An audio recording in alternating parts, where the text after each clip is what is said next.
Hello everybody, it's Dean here and welcome to our Maverrik Live on Friday. I am with the all-star Mr. Chew. Hello, how's everyone doing?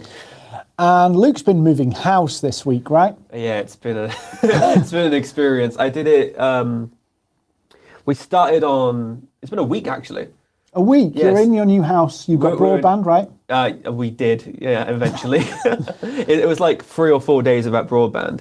So you did a thing where you can download, you can actually download some stuff off Disney Plus and stuff.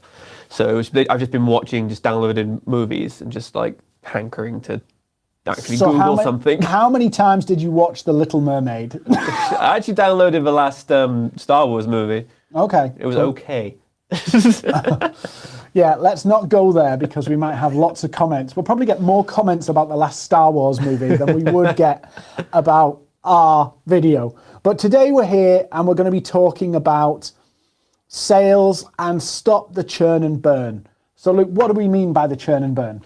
I was about to ask you what a churn and burn. So a person's churn or a salesperson's churn is essentially it's their sales process in a sense. It can be. You don't really want a churn, do you? You don't really want that slog to go through, because churn gives a connotation where you're coming in, you're doing this, and you're kind of trying to push a boat out to the ocean through a bunch of sludge, and you want to stop that horrible process. Yep.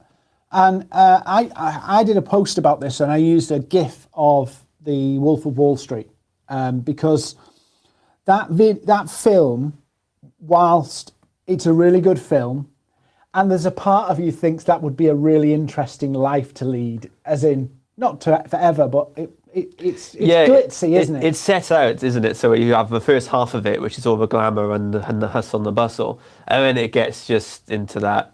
Yeah. Drugs.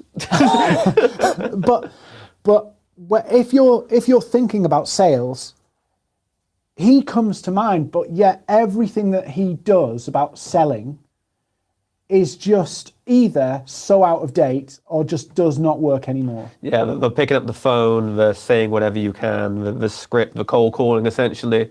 And yeah, everyone thinks that, oh, it's as simple as just picking up and just spouting a bunch of jargon. Yeah, hello, buy my stuff. Yeah. Do you need any stuff? Do you want to buy my stuff? And so what I see, and I'm going to pick on LinkedIn because I'm a big fan of LinkedIn. It's got a lot of faults, a lot of problems, but it's a huge, fantastic platform.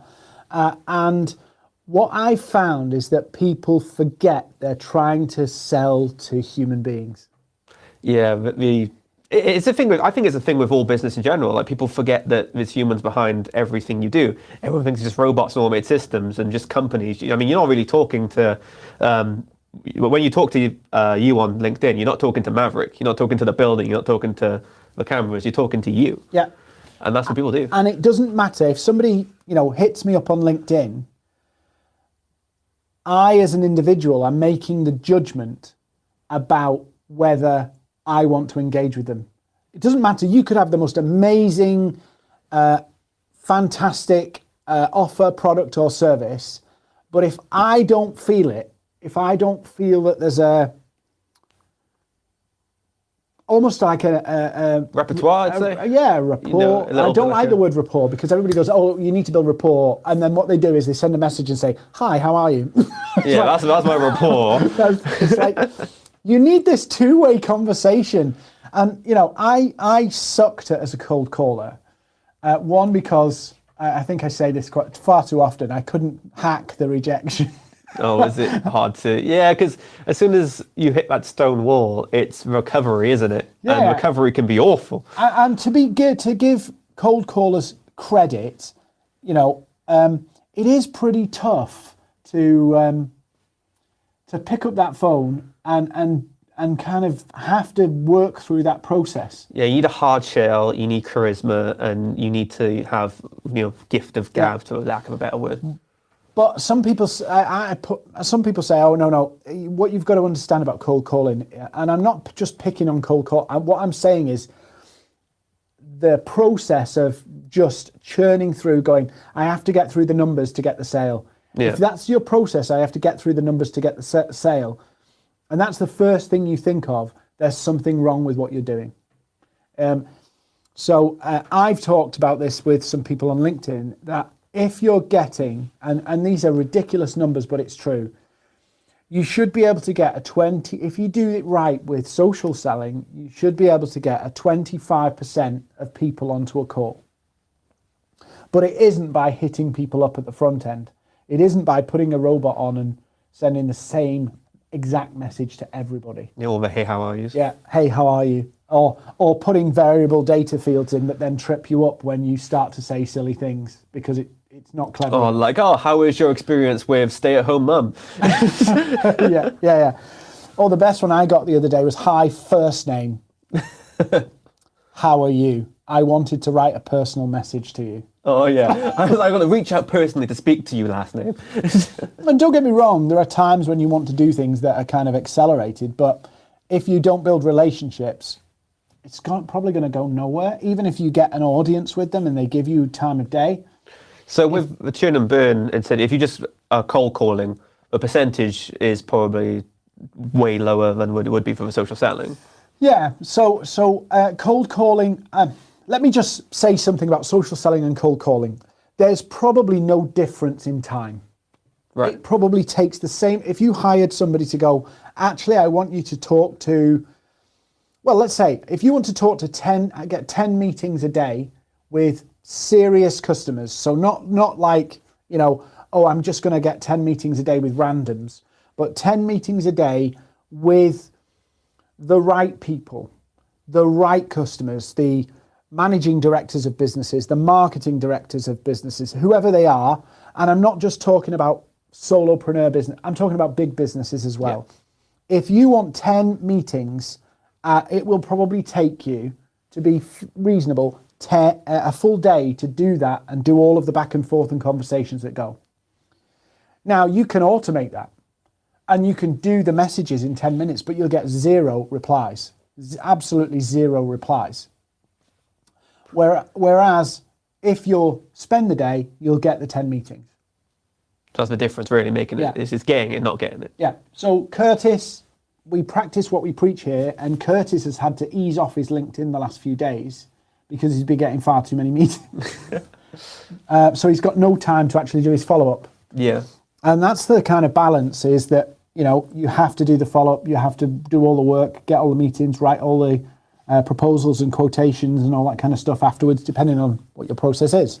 So as we were doing the prep for the show, you was mentioning how in order to get that done, you need to understand the product, you need to understand, the audience as well. Because that's a big deal of it. You can't just say, social selling will work all the time. You still need to put in the effort to understand how to do it. You might have managing director of manufacturing business and then another managing director of a manufacturing business. You can't use exactly the same thing on both people. This business might be in completely different shape, have completely different challenges, have completely different emphasis than this one. And the more, if you're hyper relevant and do it in real time, you have to tailor those messages, even if they're the same business, same kind of business. And the other thing I've noticed, and I know I pick on LinkedIn, but this happens in any medium, email, wherever, is you want to be doing this as quickly as possible in real time, as quickly as possible. So, get on. If you get a reply, you want to be back on the reply within minutes. Yeah. Not hours, not days. And one of the things with some of the more automated ways, apart from them being against the terms of service for LinkedIn, is you effectively can't reply quick enough. Yeah, you'd have a bunch of reply messages, wouldn't you, all the way down, and then the person on the low end of a chain then is going to get the reply in 2 hours, 3 hours. And I feel like when you've got a conversation with someone online, if you immediately respond, they're still kind of on the platform in a mindset to talk to someone. Where if you give it an hour, they might check it again in like a few hours. And then you've got that horrible thing where you're messaging each other once every 3 hours, once every 4 hours. And that's not really a conversation. Yeah. It's more of just dropping a note. I did something the other day, and it's probably a cardinal sin really that I wouldn't tell you to do, but I decided to see how many conversations I could get going in an hour with our target clients, corporate clients. And one of the problems I had after doing it for an hour was there was more responses because of the way we do it and the way we teach it. There was more responses than I could keep up with, and I fell behind.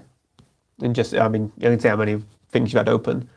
Yeah, Windows tabs, but also replies, and you don't want to mix people up either, because you could be like, oh, I nearly did that the other day. I was talking to somebody, and the message feature on the messaging system on LinkedIn is not great, and I was replying to somebody, and I must have clicked to the message below, and I typed this whole message out to a guy called Andy that actually said, "Hi, Ruth," and I was I'm glad I caught that, because the messaging system isn't that.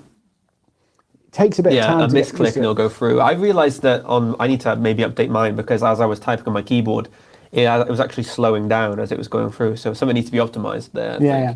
And the other good tip with messaging is on LinkedIn, you can set it so that enter does not send the message. Yeah, which is very handy. On the plus side, when you click on their profiles, you can see who they are, what they're about. So you don't have to go into, how are you, how are things, or where they live and stuff. Yeah, you can see what they're doing. I sent a really bitchy message back to someone who asked me where I was from. And I know, because it's on my profile. So I screenshotted my profile and said, this should clear things up, and sent them the picture of my profile. And I realized how much of a bitch I must have sounded. But I was so annoyed by those messages by then, I was just like, I've had enough. Here you go. So I think, but you make a valid point. There's so much crap being churned out as sales messages that you really have to do something right to stand out. Yeah, I guess the burn is basically doing those messages and people get fed up of you, and then you've burnt that. They ignore you, or they say no thanks, and then what happens is, because you've been lazy in doing copy and paste, you've been so lazy doing that, and it is laziness really, and there, sometimes there's trade-offs. Maybe you want to share a blog with a group of people, and you can do that. But if you want to have a conversation that leads to a call, you can't do that. Yeah.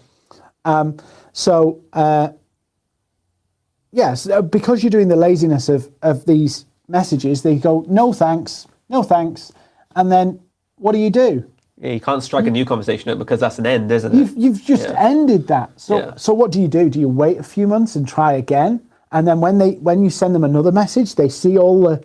Yeah, you've already got the past messages of, I already ignored this guy, why should I bother? At least in your inbox, they can forget about you or archive you. But when you go to do a message on LinkedIn, they immediately see what you've done before. Yeah. And all of that can kind of ruin it. Completely agree. I've been in before where I've got a message off someone, which is a big War and Peace message, like you say about before. And I've realized as I scroll up, it's just a different variant of the same message for months and months and months without any reply by me. Yeah. Just all the way up, down. I'm just thinking to myself, if it was just a normal message, I'd go, this is terrible. But when it was a lot of them, I was like, this guy really doesn't know what he's doing. That's churn and burn. Yeah. Yeah, just keep going. Or I'm just circling back, or I'm just following up, or I'm just floating it back to the top of your inbox. It's like, really? This isn't getting you anywhere. I think, if you have to send, I'm just floating it back to the top of your inbox. You need to ask the question, why did it sink to the bottom in the first place? Anyway, I'm a bit grumpy on a Friday. So I think churn and burn doesn't work, but if you want real meaningful conversations, you have to put the time in. And if you're looking to shortcut it, then obviously those customers don't mean enough to you to put the effort in, to build the relationships, and to have the real, genuine, human-to-human conversations. And I think we're going to wrap up on time for a change, Luke. Yeah, amazing. But guys, if you really want to sell on LinkedIn, we're only too happy to help you. We've got free training on our YouTube channel. You can go to our website and sign up for it. And we have our paid programs too. But don't churn and burn. And please go and have a relaxing, refreshing weekend. And we'll see you next week.